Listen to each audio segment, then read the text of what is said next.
Bonjour, mon nom est Marie-Lise Bonjour. Demers, reporter étudiante pour le 44e congrès de l'AQ, l'Association des archivistes du Québec. Je suis heureuse de m'entretenir avec vous aujourd'hui, Madame Florence Hott, professeure en gestion de l'information à l'Université de Moncton, campus de Shippagan, au sujet de l'importance de la formation et de la transmission des connaissances aux nouveaux professionnels. Si le temps nous le permet, nous aborderons également la sensibilisation des milieux d'affaires et du public à l'importance de la préservation de notre mémoire patrimoniale.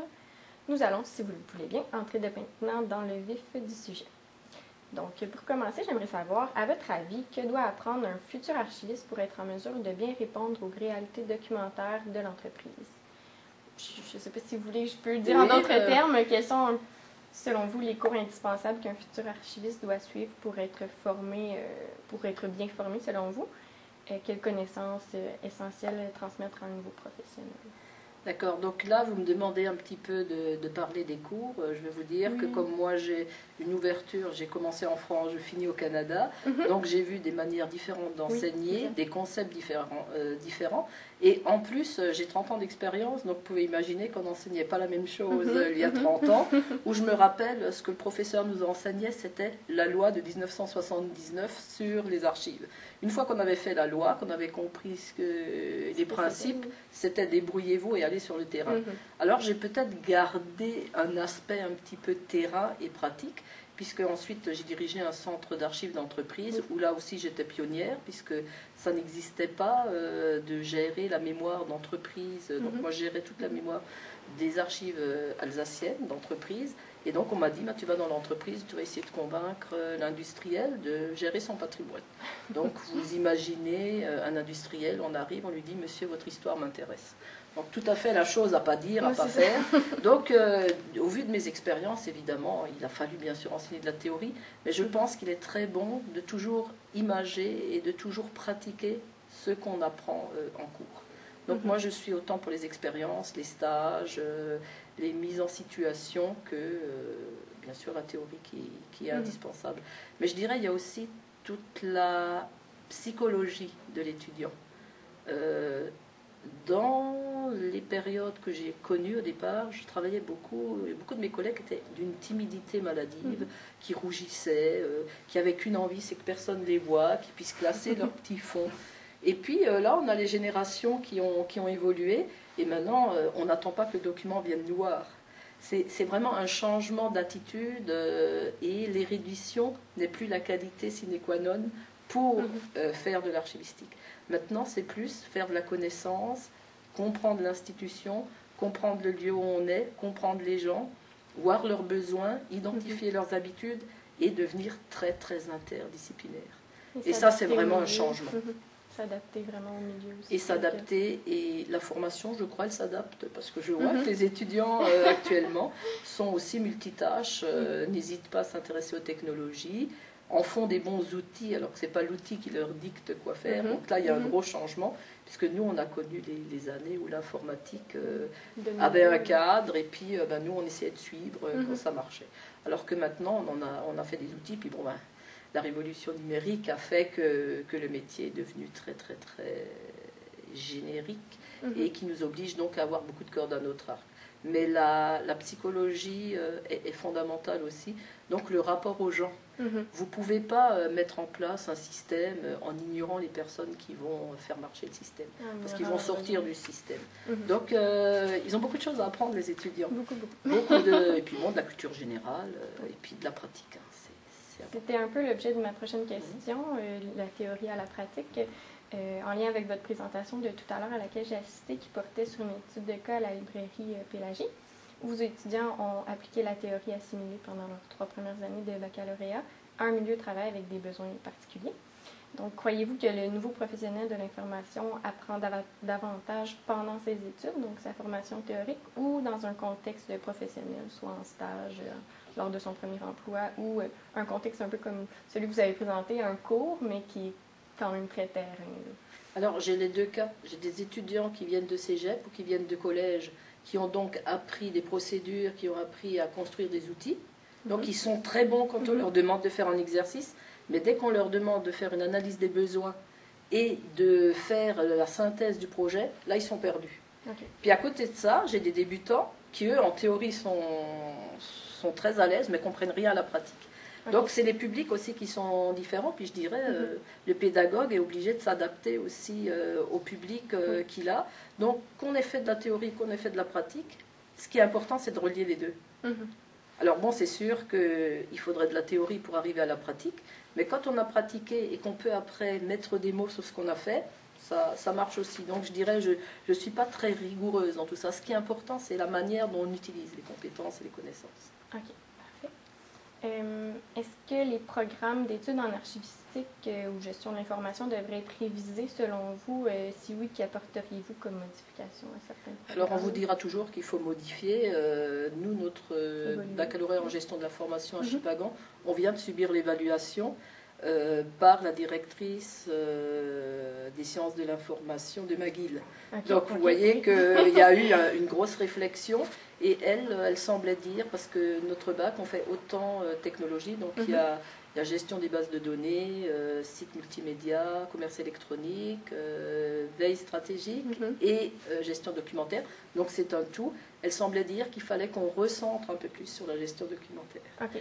Justement parce qu'on a donné trop peut-être d'importance à la technologie et au contenant et qu'on a oublié un peu le contenu. Donc moi ça me plaît bien puisque c'est mon domaine qui est renforcé et qui montre bien son utilité. Puis on se rend bien compte que tout le monde utilise des technologies mais ce n'est pas obligatoirement ce qu'il met dedans. Et donc le gros problème c'est que si on met quelque chose dans notre ordinateur, comment est-ce qu'on le retrouve et puis comment est-ce qu'on le valide? C'est ça le gros problème. Merci. Ma prochaine question, c'était comment démontrer aux acteurs du milieu de la gestion de l'information l'importance ou la nécessité justement de la transmission, de la passation de leurs connaissances à leurs collègues et successeurs, donc qui sont les futurs gestionnaires. Alors là, c'est une question difficile parce que j'aille dans des entreprises ou que je travaille avec des collègues, on est en période de crise. Oui. Le monde ne va pas très bien, mais bon, ça, l'archiviste, en principe, arrive en période de crise parce que quand tout va bien, on n'a pas de problème, donc on ne s'occupe pas de la gestion de l'information. Mais maintenant, la gestion de l'information, c'est une richesse qui est tellement importante et que tout organisme ne peut pas gérer sans information. Il se trouve qu'on passe de plus en plus en avant. Et donc, le problème de la transmission, c'est comment est-ce qu'on va transmettre alors qu'on est en concurrence souvent dans l'organisme.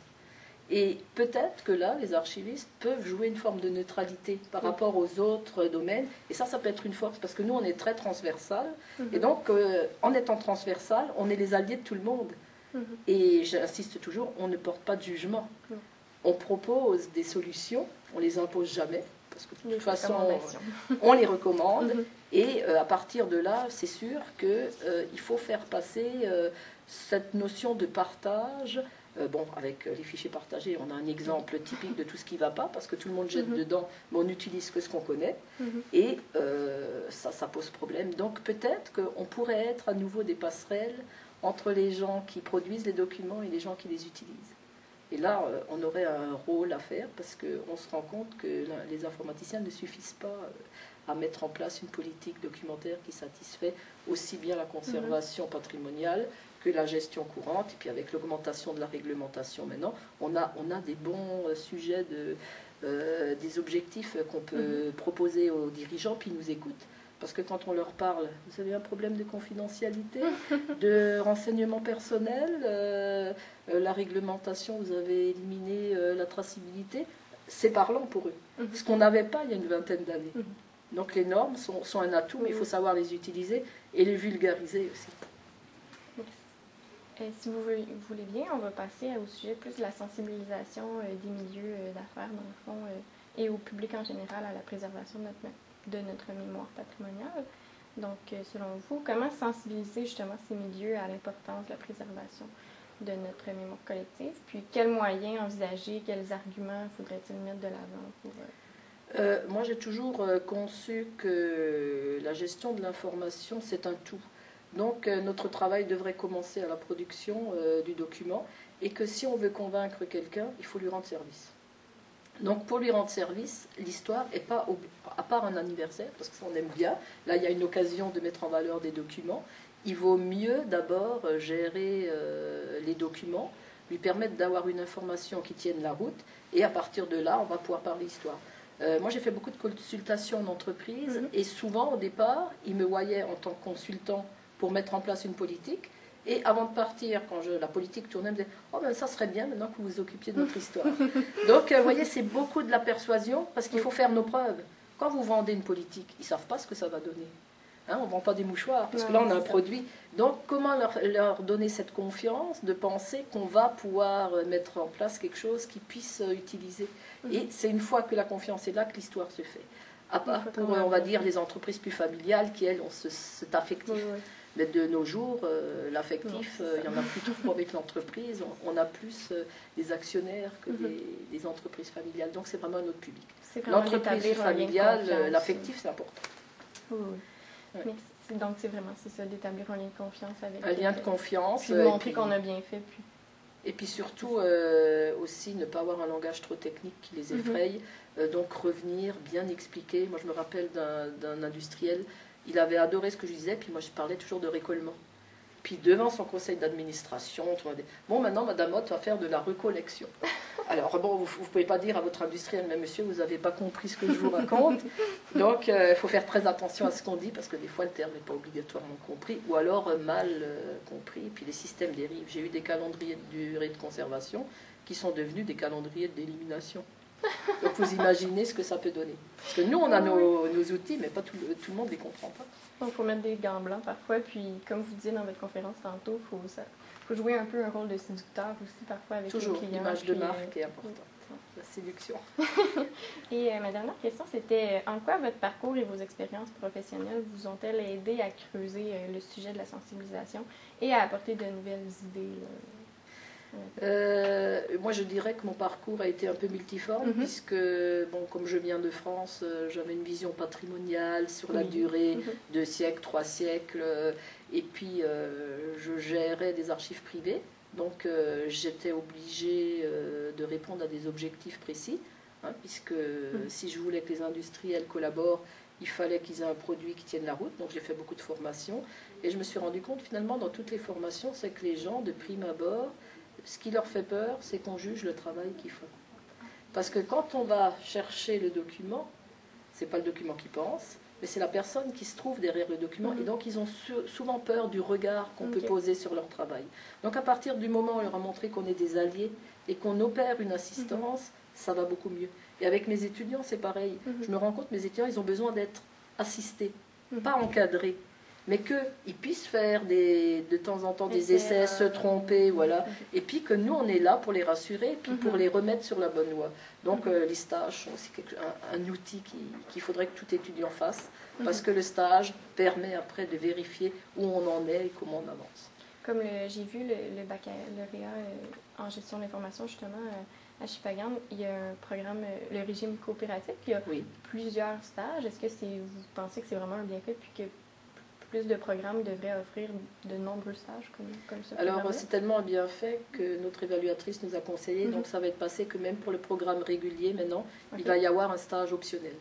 Donc, les étudiants qui seront en bac régulier pourront également faire un stage s'ils le souhaitent, et ça correspondra à un cours, finalement, optionnel. Et moi, je vais les encourager à le faire. Et puis, d'ailleurs, ils me le disent, ils regrettent tous, quand ils finissent le bac, de ne pas avoir fait plus de terrain. Mais vous encouragez quand même le terrain par le biais de vos cours, justement. J'essaye de faire des études de cas, mais c'est un tour de force. Oui, oui, oui. Ah, je comprends. Et c'est de la visibilité pour la communauté. N'oublions jamais que la visibilité est importante pour nos métiers. La visibilité aussi du bon travail de l'archiviste ou du gestionnaire d'information. Donc la sensibilisation se fait aussi par les étudiants. Exactement. Merci beaucoup. Merci. Je ne sais pas si vous voulez rajouter quelque chose. Non, je veux dire que juste que le congrès est un bon endroit justement pour pouvoir collaborer avec des gens qu'on ne connaît pas obligatoirement. Donc on fait de la visibilité également et que prochainement vous entendrez peut-être parler, il va y avoir un MOOC qui va être fait par le Conservatoire national des arts et métiers de Paris où des archivistes, je ne vais pas dire du monde entier, mais des archivistes de plusieurs continents. Donc nous avons, je crois, 3 Québécois, moi en Acadie, des Suisses, des Tunisiens, je crois, et des Français. Qui vont travailler, qui vont donc faire un MOOC qui est accessible à tout le monde. Donc je pense que le lien sera mis en ligne à partir de septembre, et les gens pourront s'inscrire, qui traite donc de gérer le risque dans la gestion documentaire. Donc c'est un gros programme qui pourra servir, et nous allons également sortir au mois de juin une revue. Il existe une revue, les cahiers du numérique, et dont il y aura un numéro spécial sur l'apport de la gestion documentaire dans la gouvernance de l'information, et j'ai assuré la direction, et là aussi j'ai travaillé avec plusieurs archivistes de différents pays, parce qu'on est en pleine effervescence dans toutes les normes qui sortent. Ah, mais très intéressant. Merci beaucoup de l'information. Merci beaucoup. Puis bonne fin de congrès. Merci beaucoup. Merci.